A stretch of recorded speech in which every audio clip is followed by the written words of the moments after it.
प्रिय छात्रों, आज मैं द्वंद्व समास के दूसरे प्रकरण को लेकर उपस्थित हूँ। उस दिन मैंने इतरेतर द्वंद्व के बारे में बताया था। आज मैं समाहार द्वंद्व, इसका जो सूत्र है चार्थे द्वंद्व, इसका कहता है कि च के अर्थ में द्वंद्व समास होता है। ठीक है, ये कहता है कि च के अर्थ में द्वंद्व समास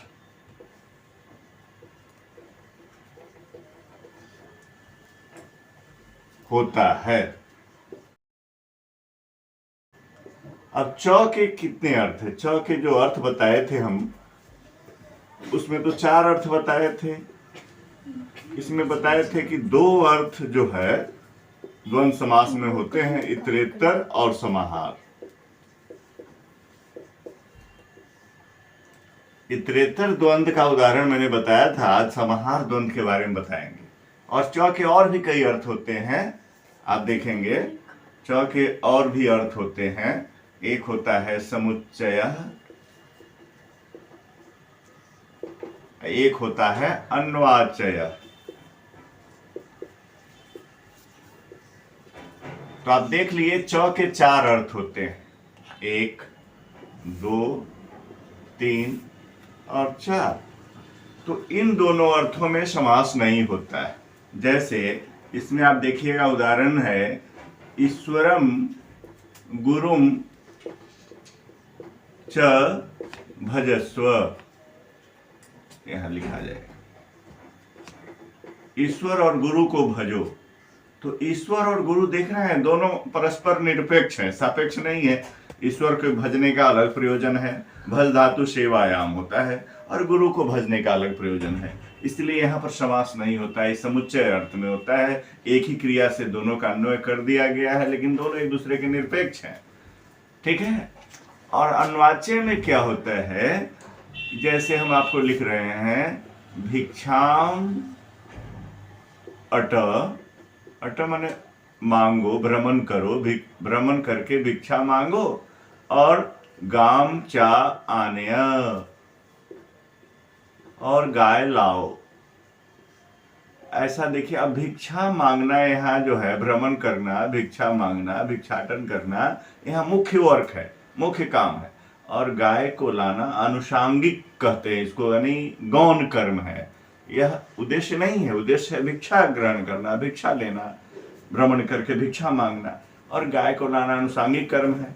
तो इसलिए अनुषांगिक कर्म जब रहता है तो उसमें एक मुख्य रहता है, तो इसको अन्वाच्य कहते हैं। यहाँ भी समास की कोई गुंजाइश नहीं होती है, लेकिन इतरेतर में समास की गुंजाइश होती है। इतर का इतर से आप देखे होंगे, जैसे हरिहरव है ना, हरिहरव, ऐसा समास आपने देखा है, या शिव केशव, बहुत सारे ऐसे आपने उदाहरण देखे होंगे। तो ये हरिहरव क्या है, इसका विग्रह होता है हरिश्च और हरश्च। और इसका कारण भी बताया मैंने कि हरिश्च हरश्च हरिहरव क्यों हुआ, तो कारण भी बता चुके हैं कि हरि जो शब्द है, हरि, यह घिसंज्ञक है। घिसंज्ञक का मतलब होता है, इसका एक सूत्र दिया, शेषो घ्यसखी, एक सूत्र है इसका। आप देखेंगे कि इस सूत्र को तब तोड़ेंगे, इस सूत्र को, ये सूत्र है घी संज्ञा का। शेषः घी असखी, यानी असखी, सखी शब्दम वर्जयित्वा हरस्विकारांतम हरस्व उकारांतम शब्द घी संज्ञकः भवति। एक घी असखी, सखी शब्द को छोड़ करके क्या होता है, हरस्वी और हरस्व, ऐसा उकारांत जो शब्द होता है, एक घी इकारांत और उकारांत, घी संज्ञक कहलाता है। तो हरि शब्द देखिएगा घी संज्ञक है, हरि में अंत में हरस्विकार है और हर में अ है, इसीलिए इसका नहीं, इसका पूर्व प्रयोग हुआ है। और इसी आधार पर आपको ये समास जो बना है, हरिहरव, हरिश्च हरश्च, इसी आधार पर बना है। किस आधार पर बना, शेषो घ्यसखी, एक सूत्र है द्वंद्वे घी, है ना। ठीक है, द्वंद्व घी संज्ञक शब्द द्वंद्व समास में पूर्व प्रयोग होता है, उसका द्वंद्वे घी एक सूत्र है, इसी आधार पर। तो और बहुत सारे, एक तो मैंने बताया, बताने के लिए बहुत है उदाहरण, है ना। आप देखेंगे जैसे जाया च पति च, तो जायापति एक इतरेतर द्वंद्व में यह भी उदाहरण है, जाया च पति च। अब इसके तीन तीन विग्रह होते हैं। पहला तो आपको देखिएगा कि जायापति भी हो जाएगा, दूसरा इसका देखिएगा कि जाया का जम आदेश होता है तो जमपति भी होगा द्विवचन में, ऐसा पति पति। और तीसरा देखिएगा जाया का दम आदेश भी होता है, इसीलिए दंपति भी होता है। दंपति का मतलब होता है पति पत्नी, तो ये दंपति जमपति जायापति, जाया च पति च विग्रह एक ही होगा, लेकिन समस्त पद के रूप में जायापति होगा द्विवचन में। फिर जाया का जम आदेश होता है तो जमपति भी होगा, और जाया का दम आदेश भी होता है इसलिए दंपति भी होगा। ये तीन तीन समस्त पद मिलते हैं इस विग्रह के। तो इस तरह से बहुत सारे इतरेतर द्वंद्व में आते हैं। अब बात रह गई समाहार द्वंद्व की। तो समाहार द्वंद्व होता है क्या? समाहार द्वंद्व में ऐसे देखिएगा अंगवाचक जितने भी शब्द होते हैं उनका समास समाहार द्वंद्व में आता है। जैसे देखिएगा कर्ण नासिकम,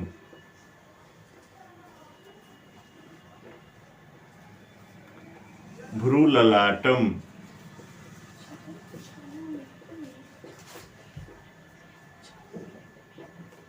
हस्तपादम,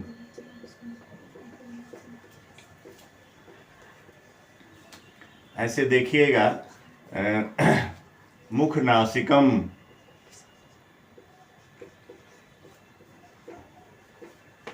ये अंगवाचक जितने भी शब्द हैं उसका समास पृष्ठोदरम,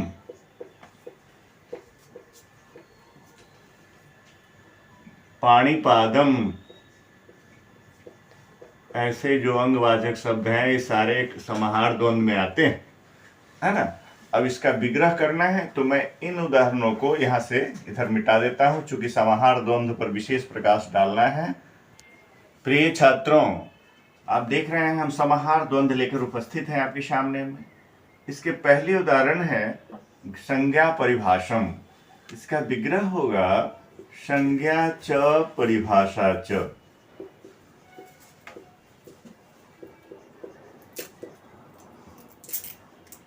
अब संज्ञा परिभाषम कैसे बन देता है, तो समाहार द्वंद्व की कैसे बनता है, तो समाहार द्वंद्व के कुछ और भी सूत्र होते हैं जो इसका इम्प्लीमेंटेशन उसके समस्त पद बनाने में होता है। जैसे मैंने संज्ञा च परिभाषा च बना लिया, ये क्या है? विग्रह है। अब ऊंची कक्षा के दृष्टिकोण से देखिएगा तो लौकिक विग्रह, ठीक है। और इसका क्या होता है, उसके बाद क्या होता है, इसका विभक्ति का लोप इसका अलौकिक विग्रह करते हैं। तो अलौकिक विग्रह करेंगे संज्ञा सु परिभाषा सु, सु विभक्ति इसकी आई प्रथमा एक वचन में ऐसे आई। सुपो धातु प्रातिपदिकयोः से इसका सु का लोप होता है। समास होने के बाद कृतधित समासाश्च से प्रातिपदिक संज्ञा, फिर प्रातिपदिकवाद सुपो लुकी, सु का लोप हो जाएगा तो बन जाएगा संज्ञा परिभाषा, ऐसा बन जाता है, ठीक है। और परिभाषा में जो आ है इसका ये समाहार द्वंद्व नपुंसक लिंग में होता है। समाहार द्वंद्व किस लिंग में होता है? नपुंसक लिंग में होता है।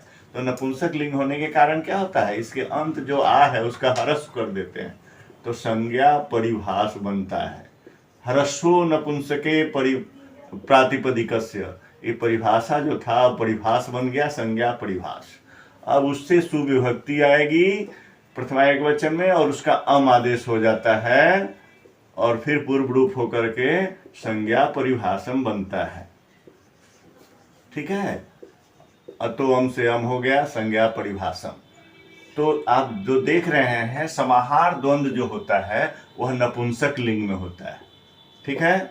समाहार द्वंद्व किस में होता है? नपुंसक लिंग में होता है और एक वचन रहता है उसका समस्त पद का संज्ञा परिभाषा में, इसलिए सुविभक्ति लगकर उसका आम आदेश होता है नपुंसक लिंग में। और ये जो आ का जो दिख रहे हैं अ हो गया है, ह्रस्व कर दिया गया। एक सूत्र है नलोपः प्रादिपदिकान्तस्य, कि प्रादिपदिक के न का लोप हो जाता है उस अंत का, नलोपः प्रातिपदिकान्तस्य, प्रातिपदिक के अंत न का लोप होता है नपुंसक लिंग में, है ना। और एक जगह क्या होता है, ह्रस्व नपुंसके प्रादिपदिक, यहाँ पर ह्रस्व हुआ, ह्रस्व नपुंसके, नपुंसक होने पर उसके प्रातिपदिक का ह्रस्व होता है, प्रातिपदिक से। यहाँ पर ए हुआ है, ए सूत्र यहाँ हुआ, ह्रस्व कर दिया गया, ह्रस्वता विधायक, यानी जो आ था उसको अ कर दिया गया। ठीक है प्रिय छात्रों, मैं इन शब्दों का विग्रह कर रहा हूं। जो समस्त पद है, संज्ञा च परिभाषा च, संज्ञा परिभाषम बना दिया। अब उसी तरह से मुख नासिकम, तो मुखं च या नासिका च या मुखश्च भी होता है, मुखानी भी होता है, तो मुखं च नासिका च।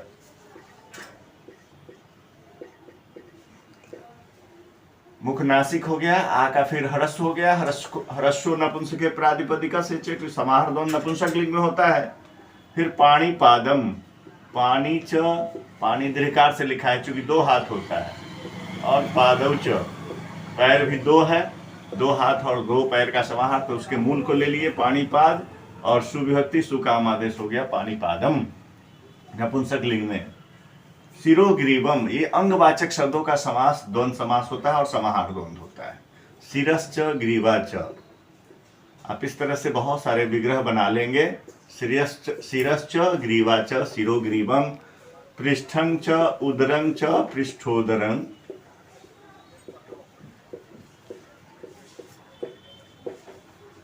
मार्जार मूसिकम। देखिएगा यहाँ पर जो परस्पर विरोधी होते हैं, ये शाम च विरोध शाश्वतिकः, जिसका विरोध शाश्वत हो, सनातन से चला रहा बहुत दिनों से, उनका विरोध होता है, आपस में पटता नहीं है, उनका कहता है समास समाहार द्वंद्व होता है। जैसे चूहे और बिल्ली का, मार्जारश्च